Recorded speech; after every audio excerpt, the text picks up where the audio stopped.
নমস্কার। আমি লেখালেখি শুরু করেছি মাত্র 8 বছর। অবশ্য 8 বছরের পূর্বে আমার জীবনটা অপসংস্কৃতির মধ্যে আমি ছিলাম না। সংস্কৃতি চর্চা করতাম, নাট্য চর্চা। সে জীবন বাদ দিয়ে দিয়েছি। কেন এখন নাট্য জগৎ এবং বা যাত্রা জগৎ এগুলো বিলুপ্তি হতে আরম্ভ হয়ে গিয়েছে। এখন কলকাতার বুকে দেখি বিভিন্ন থিয়েটার হলগুলো সবই বন্ধ হয়ে গিয়েছে। মাঝে মাঝে গ্রুপ থিয়েটারগুলো এক একটা নাটক মঞ্চস্থ করেন। গ্রুপ থিয়েটারও করেছি আমি নিজস্ব একটা গ্রুপ করেছিলাম। সেই গ্রুপ গুণচেতনা প্রতিযোগিতামূলক নাটকে আমি অংশ নিতাম। নাটকের কথা এরকমভাবে আমি এই নাট্য জগতে থেকে আমি আপ টু লখনৌ পর্যন্ত, লখনৌ বেঙ্গলি ক্লাবে আমার সব থেকে রেকর্ড হয়ে আছে। আমি সেখানেও নাটক মঞ্চস্থ করতে গিয়েছিলাম। 42 নাইট মঞ্চস্থ হয়েছিল প্রতিযোগিতামূলক। ভারতবর্ষের বিভিন্ন প্রান্ত থেকে বাংলা নাটকের প্রতিযোগিতা আমি আমার গ্রুপকে নিয়ে হাজির করেছিলাম। তা সেখানে আমি মোটামুটি 42টা টিমের মধ্যে আমি 13তম পর্যায়ে এসেছিলাম। আমার রেকর্ড রয়েছে এখনো পর্যন্ত। তারপর যখনই এই নাটক যাত্রাটা অবলুপ্তির পথে যেতে লাগলো, দেখলাম আমি নিজে নাটকের নির্দেশনা দিয়েছি, তা ছেলে মেয়েদের নাটকের রিহার্সাল দেবার মতো তাদের পরিস্থিতি ছিল না।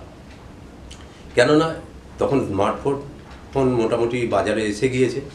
তারপর পারিপার্শ্বিক সাংসারিক চাপ। এবার রিহার্সাল যদি ভালোভাবে না দেওয়া হয়, মহড়া যদি ভালোভাবে না দেওয়া হয়, দর্শকদের মন জয় করা যায় না সেইটা মঞ্চস্থ করার পর।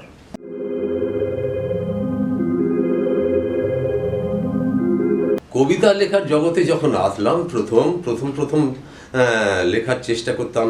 আমার পাড়ার প্রতিবেশীদেরকে মাঝে মাঝে দেখাতাম, দেখতো বাবা কীরকম লেখা হয়েছে, দেখতো ভাই কীরকম লেখা হয়েছে। বলছে তুমি কবিতা লিখছো? একটা মানে কীরকম ধরনের ভাব দেখাতো, যেন আমি লিখতে পড়তে জানি না, হঠাৎ করে কবি লিখছে, কী লিখছে। তো আমি কিন্তু ওখানে নিজের মনকে সান্ত্বনা দিয়ে আমি আরও এগিয়ে চলতে লাগলাম। ওদের কথাটা আমি এক কান দিয়ে শুনেছি, এক কান দিয়ে বের করে দিয়েছি। এই অবস্থায় লিখতে লিখতে বেশ কিছুদিন লেখার পর দেখলাম নিজেকে নিজে সন্তুষ্ট হতে লাগলাম যে না, আমার লেখার তো গতিবিধি একটু একটু করে পরিবর্তনশীল হচ্ছে এবং উচ্চ পর্যায়ে যাচ্ছে। বিভিন্ন মঞ্চে কবিতা পাঠ করতাম, বিভিন্ন সংগঠনের সাহিত্য মঞ্চে গিয়ে নিজে নাম লিখিয়ে কবিতা পাঠে অংশ নিতাম। এইভাবে লিখতে লিখতে মোটামুটি যখন লেখার মান একটু ক্রমবর্ধমান উন্নতির পথে হলো, তখন মোটামুটি সকলের কাছে আমি প্রিয়পাত্র হল।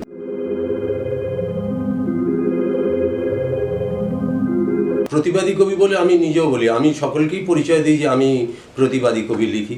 এবং কোনো মঞ্চে যখনই আমি কবিতা পাঠ করতে উঠি, আমাকে অনেকেই আগে থাকতেই আমাকে জানায়, রাঘবদা বেশ ভালো প্রতিবাদী কবিতা তুমি পাঠ করো, তোমার তো লেখার ডায়েরি ভর্তি লেখা রয়েছে, এমন কবিতা পাঠ করো যেটা থেকে আমরা বেশ একটা উদ্বুদ্ধ পাই সমাজের।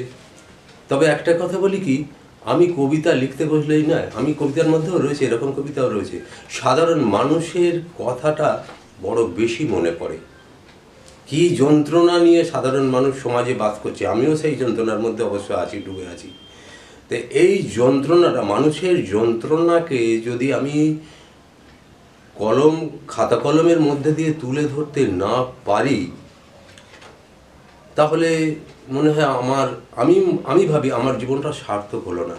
হয়তো প্রতিবাদ করে তার সিদ্ধান্ত কি আছে, আমরা প্রতিবাদ করার পর কি ফল হবে সেটা আমি পরে, কিন্তু মানুষের মনের মধ্যে একটা চেতনাবোধ আনার জন্য, মানুষ সবই বোঝে কিন্তু একটা জায়গায় তারা ফেলিওর হয়ে যায়। এই প্রতিবাদ করতে গিয়ে তাদের মনের একটা যেন ভীতি প্রদর্শন হয়।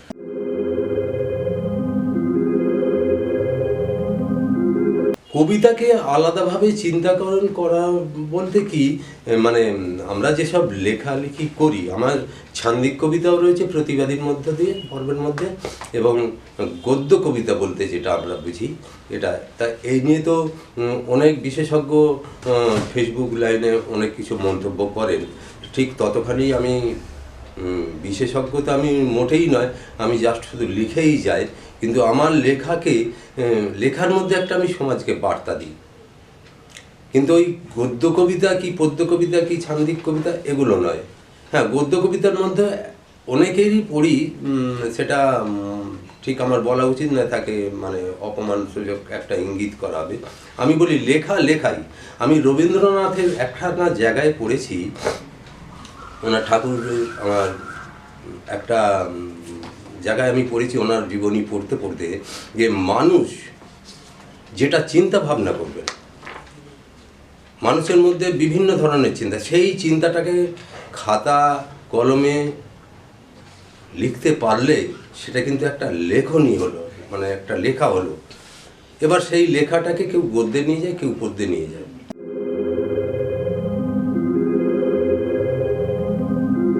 সম্পাদনা করতে গিয়ে আমি বিভিন্ন কবির তো লেখা আছে, বিভিন্ন সাহিত্যিক যারা সাহিত্য লেখেন সকলেরই লেখা আছে, আমি নিজে একবার পড়ে নিই, নিজে পাঠ করে নিই এই জন্যেই যে কবিতার মধ্যে কোনো ইঙ্গিত, মানে খারাপ কিছু অপসংস্কৃতিমূলক কিছু ইঙ্গিত আছে কিনা, তাহলে সেটাকে আমি গণ্য করি না, সরাসরি বলেই দিই যে দাদা আপনার কবিতাটা আমি নিতে পারছি না, আপনি অন্য কবিতা পাঠান কিংবা অন্য লেখা পাঠান।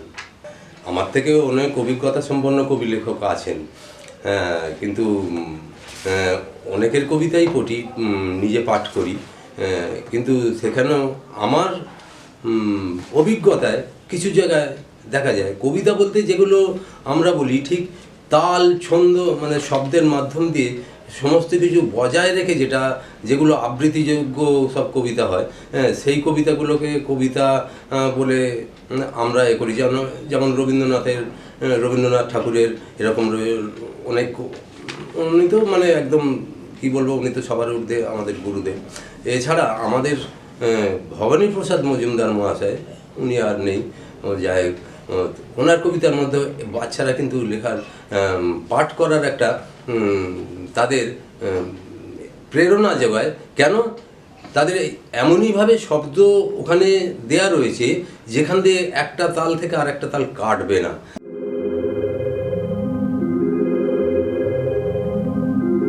বাংলা ছড়াকে পড়াচ্ছে না বললে ভুল হবে, ব্যাপারটা হয়ে গেছে মানে আলোচনার বিষয়বস্তু অন্যদিকে চলে যাবে।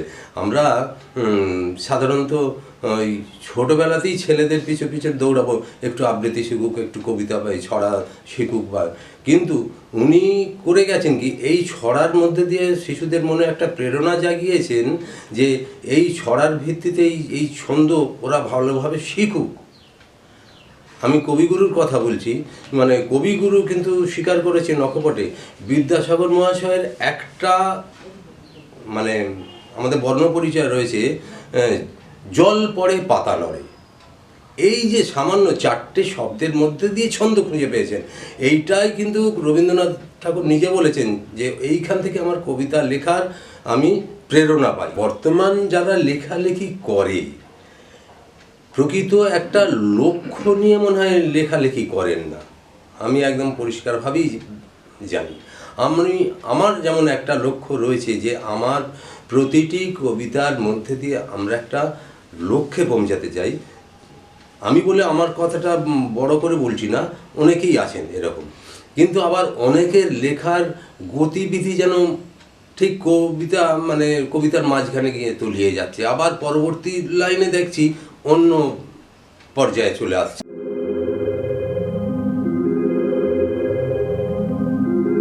আমি তো সাধারণত আমার লেখায় যে শব্দগুলো ব্যবহার করি, এমনি সাধারণ মানুষ, অতীব সাধারণ মানুষ আমার ভাষা পড়তে পারবেন, তাকে আর কাউকে জিজ্ঞাসা করতে হবে না যে আচ্ছা দাদা এই কথাটার মানে কি, এই শব্দটার মানে কি।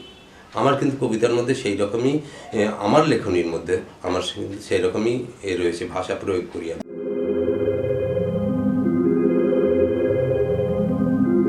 আমি করি আমার কবিতা, আমার কবিতাই বারবার মুখ দিয়ে বেরিয়ে যাচ্ছে। আমি নিজে বলছি না যে আমি কবি বা আমি কবিতা।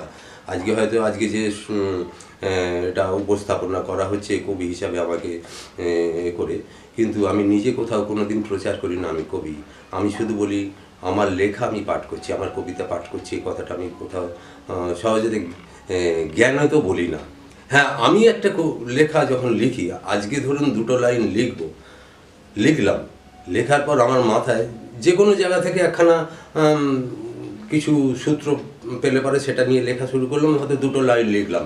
2 লাইন লেখার পর চিন্তা লাগে যে এই যে আমি লিখলাম 2খানা লাইন, এটা কোথায় গিয়ে সমাপ্তি ঘটাবো, এটা চিন্তাটা আমার মাথায় সব সময় ঘুরপাক খায়। আমি একটা পরিকল্পনা করে লিখতে বসলাম, 2 লাইন লিখলাম, পরবর্তী দিনে দেখলাম যে ওই 2 লাইনের সঙ্গে আরও অন্য কিছু দিলে পারে কীভাবে এটা শ্রুতিমধুর হবে বা পাঠকেরা নেবে, তাহলে তখন কিন্তু ওই পরিবর্তন হয় পরের দিনে। আমি একটা লেখা লিখতে গেলে আমার 4 দিন 5 দিন প্রায় সপ্তাহব্যাপী লেগে যায়, এবং পরবর্তী সপ্তাহে সেটা বারবার ধরে আমি রিরাইট করি, মানে নিজেই মাস্টারি করি সে তার উপর যে আচ্ছা এখানটা যদি এরকমভাবে আরও সহজ ভাষায় কীভাবে লেখা যায় এবং কীভাবে ছন্দ নেওয়া যায়, বিশেষ করে ছান্দিক কবিতা যখন লিখি।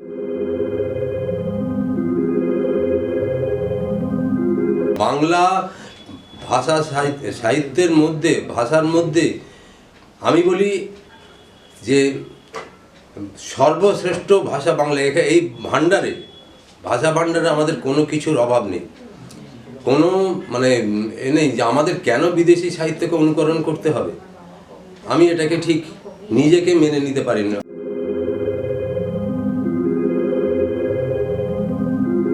আমি সমৃদ্ধ হই একমাত্র সন্ধ্যা তারা পত্রিকায় যারা লেখা দেন। এই সন্ধ্যা তারা পত্রিকাটাকে তারা মনে প্রাণে মেনে নেন বলেই সন্ধ্যা তারা পত্রিকাতে তারা আসেন। সন্ধ্যা তারা পত্রিকা কিন্তু সমস্ত কবিদেরকে যারা আসেন, অন্তত আমি তাদেরকে তাদের মনের মতো ওই স্মারক বা মানপত্র আমি তুলে দিয়ে তাদের মনোরঞ্জন করতে পারি না, কিন্তু তবুও লেখা দেন তারা সন্ধ্যা তারা পত্রিকায়। জানি না তারা কী স্বার্থে দেন। পরিমার্জন করতে হয় কিছু কিছু, আমি তো পাঠ করি, আর সহজে যিনি লেখেন তার ভাষাটাকে পরিবর্তন করতে আমি চাই না, কেন তিনি তার লেখনীর মধ্যে তার মনের ভাষাটাকে ব্যক্ত করছেন। হয়তো দেখলাম যে এর সমাপ্তিতে আনতে পারছি না, ওই লেখাটা আমি রেখে দিই, আবার আরও চিন্তা ভাবনা করি যে না, ঠিক আমার মনের মতো হচ্ছে না, এখানে কিভাবে কোন এতে গিয়ে আমি শেষ করব। ওকে রেখে দিলাম, আবার 2 সপ্তাহ পরে সেই পুরানো 4 লাইন লেখাটা বের করলাম। ভাবি আমি অতি নগণ্য, আরও যারা লেখালেখি করেন তারা আমার থেকে অনেক ঋদ্ধবান পুরুষ, অনেক সমৃদ্ধ, ভাষা সমৃদ্ধ পুরুষ, অনেক লেখাপড়া জানা পুরুষ বা মহিলা কবি বা সাহিত্যিক। আমি এটাই মনে করি, আমি নিজেকে সেখানে বড় করি না। এই ব্যবহারের জন্যে আমি অনেকের কাছে আমাকে সকলের নিজেদের মধ্যে কথা হয়, কিছু কিছু কথা আমি তো শুনি কারো কাছ থেকে, যে রাঘবদার এত সুন্দর ব্যবহার, একজন সত্যিকারের কবি সাহিত্য হতে গেলে যে কী ধরনের ব্যবহার করা দরকার সমাজের মানুষের প্রতি বা শ্রদ্ধাশীল মানুষের প্রতি, এইটাকে আমি সব থেকে বিশেষভাবে মানি।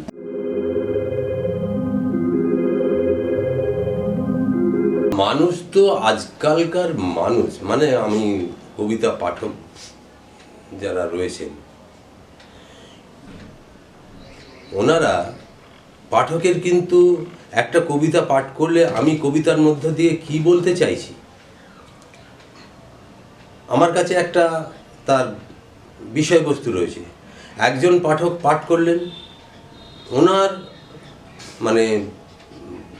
মস্তিষ্কে কী রকমভাবে ওইটা ঢুকলো, আমার কবিতার সারাংশটা, ওটা হয়তো এক জায়গায় অন্যরকম ভাবলেন।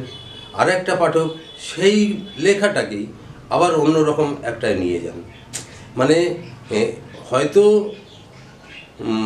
ভাষাটা এক, কিন্তু পাঠকের কিছুটা রয়েছে ডিফারেন্স, মানে বিভিন্ন ধরনের মতামত প্রদান করেন। একটা কবিতার মানে ঠিক এক জায়গাতে সব পাঠকরা একটা মানে ধরে দাঁড়ায় না, প্রত্যেক বিভিন্ন পাঠকের বিভিন্ন মতামত হয়। তা এখানে আমাদের বোঝাবুঝির ব্যাপারটা কিন্তু সকলেই বোঝেন।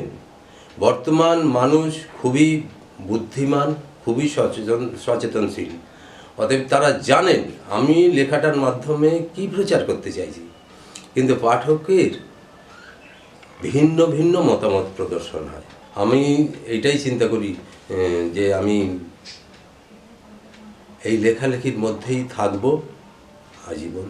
এটাই আমার, জানি না আমার লেখা পাঠকদের মনে কতখানি সাড়া জাগাতে পারবে।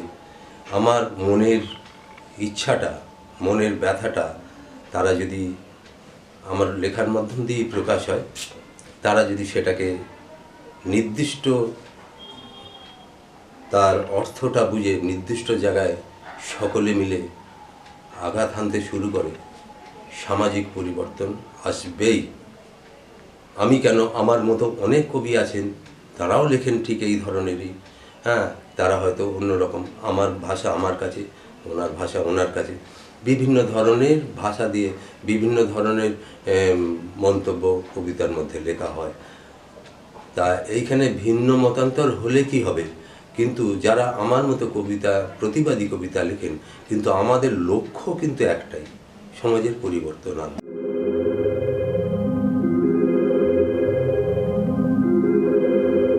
ফণী মনসা, আমি এক ফণী মনসার গাছ। আমি সবুজ বর্ণা, কিন্তু কণ্টকময় শরীর আমার। তাই কেউ আমাকে প্রেমস্পর্শ করে না, পাছে আঘাত পায়। তপ্ত বালুকারাশিতে আমি জন্মেছি, বেড়ে উঠেছি সেই তপ্ততার মধ্যেই। এখনো সগর্বে মাথা উঁচু করে দাঁড়িয়ে আছি মরুভূমির বুকে। কত ঝড় ঝঞ্ঝা বয়ে গেল আমার বুকের ওপর দিয়ে। কখনো বালুকারাশি আমাকে ঢেকে দেয়, আবার এক পশলা বৃষ্টি আমাকে মুক্ত করে উজ্জীবিত করে। আমার জীবনেও বসন্ত আসে, পত্র শাখায় ফুল ফোটে, কিন্তু সুগন্ধহীন। তবুও ভ্রমর বসে আমার বুকে, মধু পান করে উড়ে যায় আপন খেয়ালে।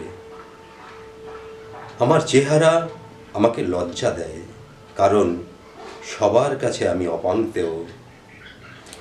তারই মাঝে একটু আশার আলো আমাকে বেঁচে থাকার প্রেরণা যোগায়। মানুষ গৃহকল্যাণে উঠোনের এক কোণে যত্ন করে বসিয়ে পুজো করে।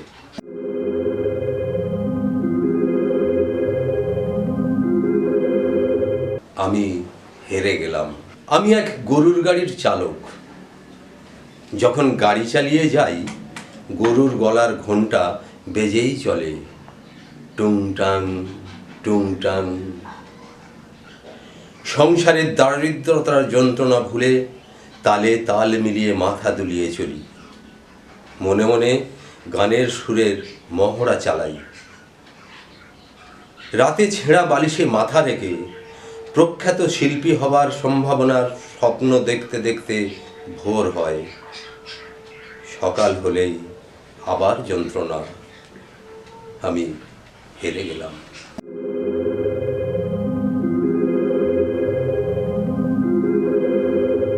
অপ্রিয় সত্য, চেহারাটা আমার রুগ্ন হয়েছে, হয়ে গেছি আমি ক্ষীণ। তবুও আমি লিখব কবিতা, দেহে প্রাণ আছে যতদিন।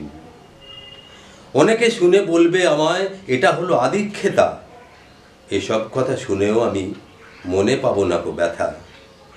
জীবনের শেষ লগ্নে এসে কেউ ডাকে হরি হরি, আমি কিন্তু অন্য মনের, শুধু কবিতা লিখেই মরি। দশের ভালো করতে পারি না, করি না কো কারো মন্দ। তবুও আমি অনেকের ভালো, অনেকের কাছে গন্ধ। যে যেমন ভাবে ভাবুক, দুঃখ পাই না সেখানে। সকলের কাছে কেউ স্বজন হয় না, মুক্ত ছড়িয়ে উলুবনে।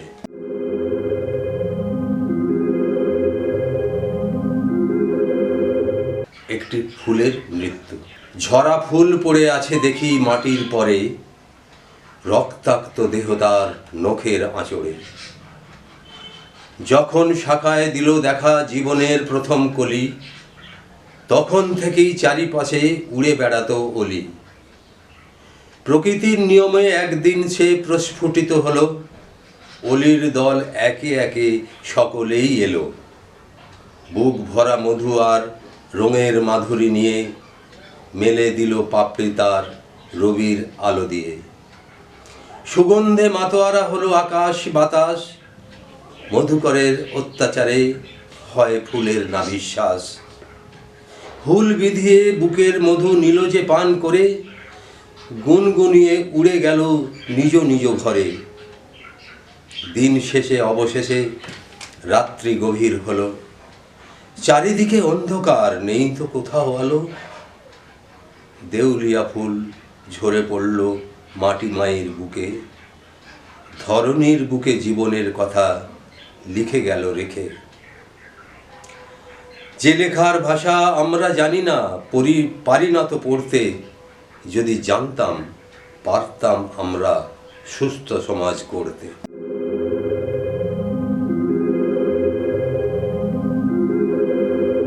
আত্মলজ্জা সকলেরই হৃদয়ে পুড়ে ছাই হচ্ছে। কেউ রাজা, কেউ বা ভিখারি, সকলের বুকেই চিতা জ্বলছে। কারো ধিকি ধিকি, কারো বা দাউ দাউ। ঈশ্বর ভাবছে এই বুঝি আমার পা জাপটে ধরবে, তাই আবডালে চলে যায়। ওরা আয়নায় নিজের মুখ দেখে নিজেকে চিনতে পেরে লজ্জা ত্যাগ করে। ওদের আত্মার ভিতর যে জন বসত করে, সে লজ্জাতে মুখ লুকায়।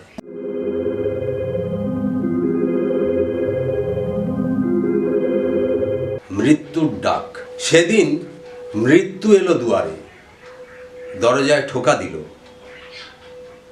দরজাটা খুলে দিলাম, বলল, সকলকে নিয়ে আনন্দে তো দিন কাটাচ্ছিস, এবার যে তোকে যেতে হবে, তাও একলা। বুকের ভেতর অসহ্য যন্ত্রণায় কুঁকড়ে গেলাম। রাস্তার ধারে একটা কুকুর ডাকছে শুনতে পেলাম। ভাবলাম সঙ্গীহীন যুধিষ্ঠিরের মতো আমাকেও ও পথ দেখাবে। আমার সকল সমারোহ ছেড়ে আমি বেরিয়ে পড়লাম মৃত্যুর ডাকে।